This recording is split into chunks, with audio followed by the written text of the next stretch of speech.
Hallo und willkommen chez Qui Vive. Je suis ravi de vous accueillir sur notre chaîne vidéo. Aujourd'hui, nous allons parler de l'organisation de votre réseau de distribution, les avantages et les inconvénients des différentes possibilités de pénétrer le marché allemand, les coûts, et je vais vous donner quelques conseils pratiques pour encore mieux réussir en Allemagne. Je m'appelle Christophe Kuhl, je suis franco-allemand, je suis avocat au barreau de Paris et au barreau de Cologne en Allemagne, et je dirige le cabinet Qui Vive, qui est un cabinet d'avocats franco-allemand qui conseille principalement une clientèle française, francophone, en droit des affaires allemand. Nous avons des bureaux à Cologne, Paris et Lyon.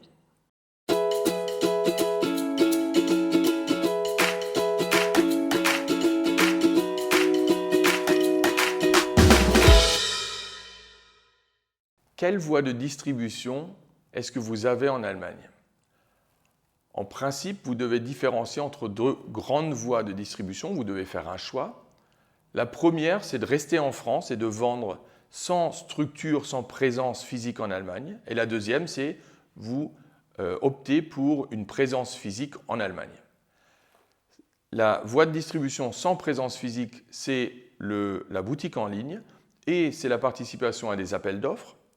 Et celle avec présence en Allemagne, eh bien, c'est l'agent commercial, le distributeur, le salarié ou la création d'une filiale. À quoi faut-il faire attention lorsque vous vendez par une boutique en ligne en Allemagne ? La boutique en ligne, c'est très simple. Vous avez une boutique française, vous la traduisez et après, il ne faut pas faire grand-chose pour être bon en Allemagne. La première chose, c'est de faire bien vérifier les textes, donc les traductions de votre site.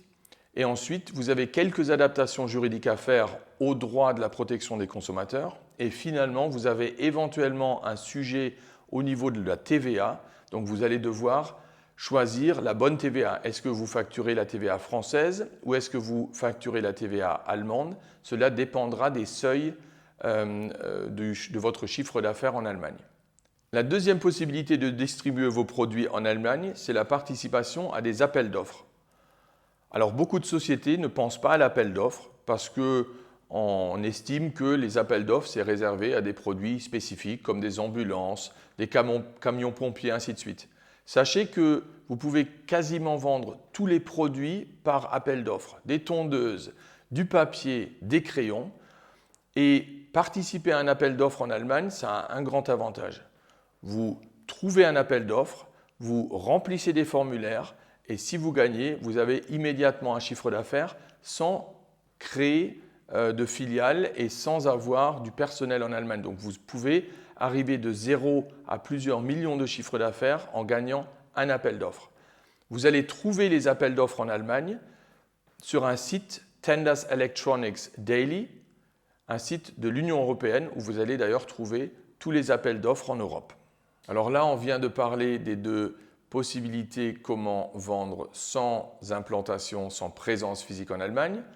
Que faut-il savoir sur la distribution classique avec un agent commercial ou un distributeur en Allemagne ? Beaucoup de sociétés travaillent avec des agents commerciaux et des distributeurs en Allemagne et c'est une possibilité pratique. Grand avantage, c'est que ni l'agent commercial ni le distributeur vous causent des frais. Ils sont uniquement payés en cas de résultat. Donc uniquement lorsqu'ils vendent, ils pourront prétendre à une rémunération. Quelle est la grande différence entre l'agent commercial et le distributeur ? Eh bien, l'agent commercial, c'est un intermédiaire. Il vous trouvera un client. Le client commandera chez vous et sur le chiffre d'affaires que vous réalisez avec le client, vous allez payer une commission à l'agent commercial. Alors que le distributeur, lui, il achète et il vend. Donc, il fait en quelque sorte écran. Donc, une fois qu'il aura trouvé un client, ce client commandera chez lui et lui, il commandera chez vous. Et donc, lui, il ne gagne pas de commission, il gagnera une marge. C'est une grande différence dans la structuration de votre distribution parce qu'avec l'agent commercial, vous allez connaître votre client final, vous allez avoir ses coordonnées parce que vous allez lui facturer quelque chose, alors que le distributeur, c'est éventuellement votre seul client en Allemagne, chose qu'il faut garder en mémoire à la longue parce qu'éventuellement, lorsque le distributeur vous quitte, votre chiffre d'affaires va chuter à zéro. Que faut-il savoir sur le salarié commercial? Une troisième possibilité de distribuer ses produits en Allemagne, c'est d'avoir un salarié commercial.